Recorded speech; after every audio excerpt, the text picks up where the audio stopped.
Le service désintéressé à l'image de Jésus. Inspiré de Philippiens chapitre 2 versets 5 à 7. Paul nous exhorte « Ayez en vous les mêmes sentiments qui étaient en Jésus-Christ ». Le Christ était animé par un esprit de service désintéressé. Il n'est pas venu pour être servi, mais pour servir. Bien qu'il fût le Fils divin, il a pris la condition de serviteur. Les familles se fortifient et deviennent semblables au Christ lorsque chaque membre adopte l'esprit de service. Il a choisi de rendre le sceptre entre les mains du Père et de descendre du trône de l'univers. Cette humilité volontaire témoigne de la profondeur de son amour. Le Christ n'a pas revendiqué ses droits. Il y a renoncé pour sauver l'humanité. Lorsque les familles choisissent de se servir les uns les autres, elles reflètent l'essence même de l'Évangile. Le service commence par de petits gestes. Un enfant peut aider à faire la vaisselle, ranger le salon ou partager ses jouets avec ses frères et sœurs. Les parents servent en subvenant aux besoins de leurs enfants, en les guidant et en les éduquant. Les conjoints servent en se soutenant, en s'encourageant et en s'honorant mutuellement. Lorsque le service devient un mode de vie, l'égoïsme s'efface et l'amour se fortifie. Le service du Christ n'était pas sélectif.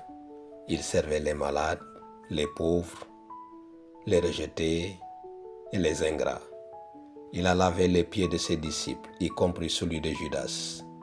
Cet exemple enseigne aux familles à servir même lorsque l'autre personne semble indigne.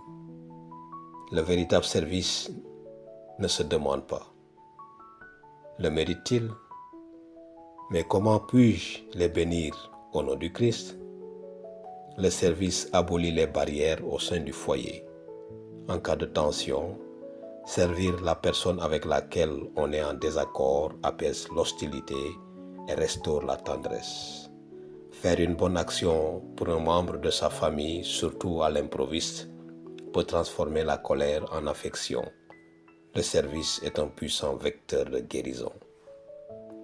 Aucune autre influence n'a un tel pouvoir que celle d'une vie désintéressée.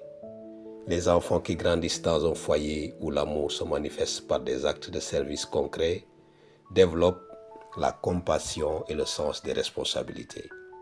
Ils apprennent que la grandeur ne réside pas dans le fait d'être servi, mais dans le fait de servir les autres avec joie.